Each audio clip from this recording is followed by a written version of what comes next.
as a justification to attack him and discourage the people from he who most of his status is righteousness and good. In other words, when a disaster, when a catastrophe, when something happens to a Muslim, he's put in jail, he's stopped from speaking, he's banned from a mosque.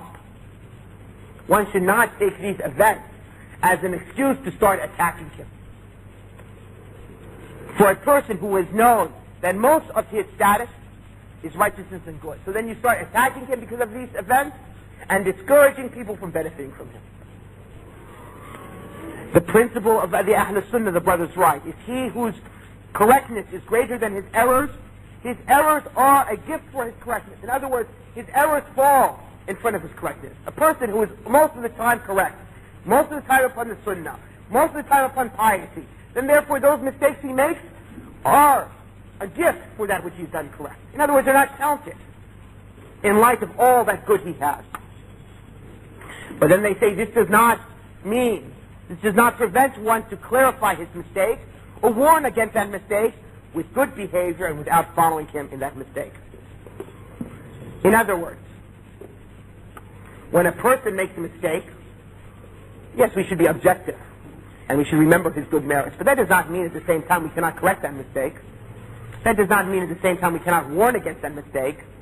But in correcting and warning against that mistake, we must do that with good behavior. As Allah subhanahu wa ta'ala says, let not the hatred for a people move you not to be equitable. Just be equitable. That is nearer to God-fearing and fear Allah. Surely Allah is aware of the things you do. We don't need to take questions now. There will be more than enough time to send up your questions, so let's try to hold up until we finish. There's not much more to go. And Allah subhanahu wa ta'ala said, and do not diminish the goods of the people. In other words, do not lessen that of the people.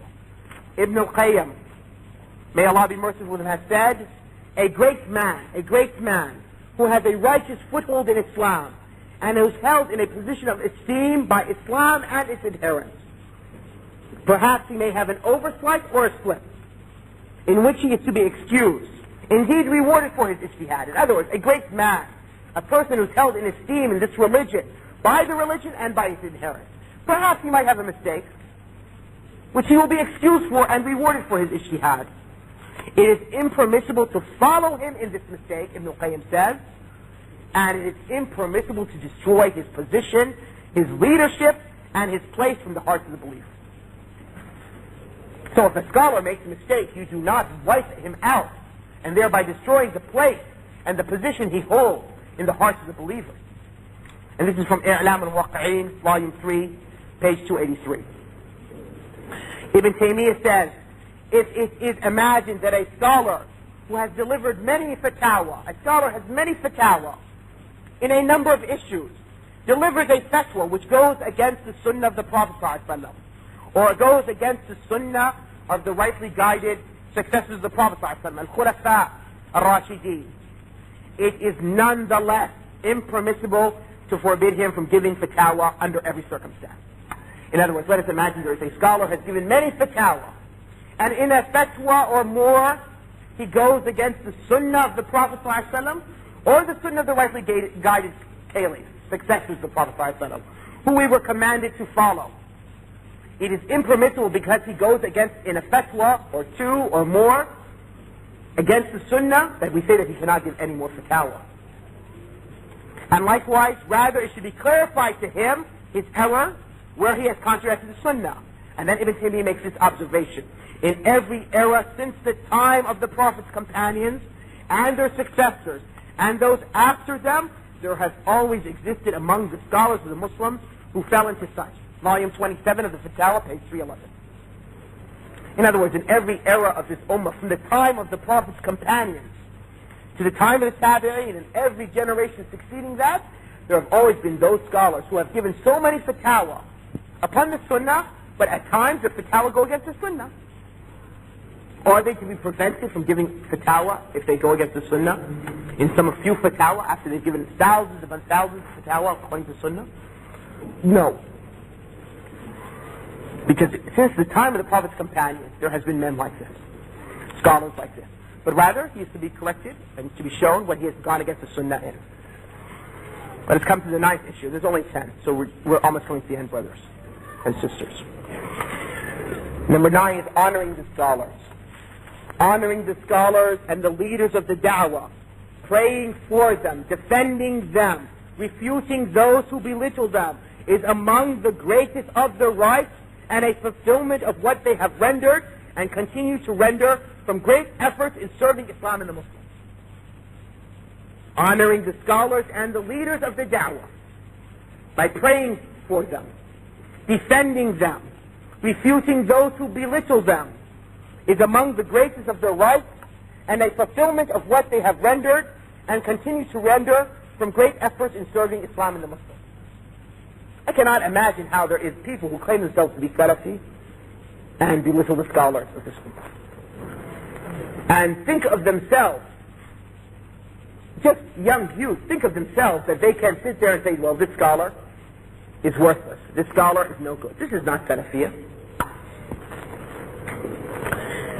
And then the brother's right, it is a behavior which the Salaf of this ummah conducted themselves by. In other words, praying for the scholars and the leaders of da'wah, defending their honor, refuting those who belittle them.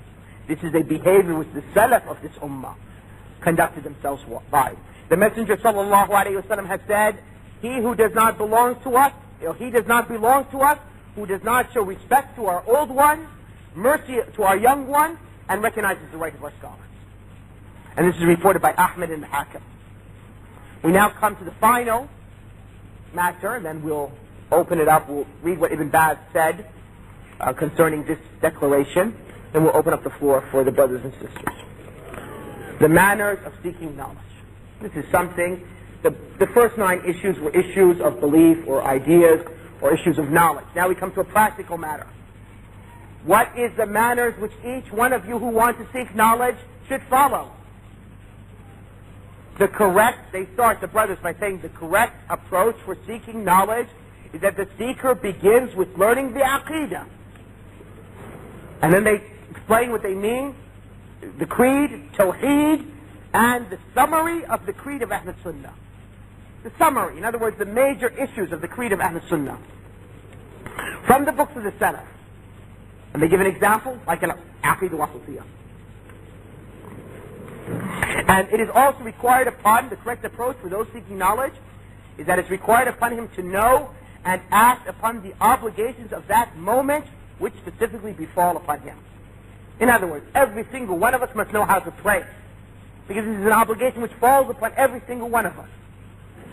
But not every single one of us must know the regulations regarding how men and women are to live together when they are husband and wife, because not every single one of us is married.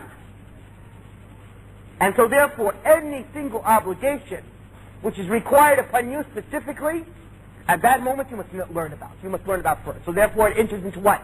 The salah. Because every Muslim must pray every day. The wudu, the tahara, because you must do that before you pray.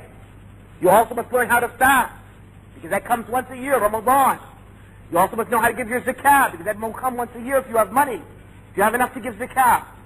And then also if you are engaged in buying and selling, if you are engaged in marriage and divorce, then you need to know these matters also. So you must all know the Tawheed and those matters which are required upon you specifically. And then they say, concerning the matters of seeking knowledge, in addition to that, he should learn the rules of tajweed, of the noble Quran, and how to correct his recitation. This is very important for many of us who our first language is not Arabic. We must learn the rules of tajweed and how to correct our recitation. One should begin with memorizing the Quran and reading the Prophet's statements, in other words, his hadith, from the books of the Sunnah, like As-Sahihayn, Al-Bukhari and Muslim. He should accustom himself, or she should accustom herself also, to acting upon what he or she learns. Following knowledge with action. He should investigate, or she should investigate, into his or her own faults. So in other words, with this knowledge, with this acting, one must investigate into one's own faults, not the faults of people when you're beginning, it's your own faults. The youth, the young men and women, should be raised upon correcting their intentions and upon the deeds of the heart.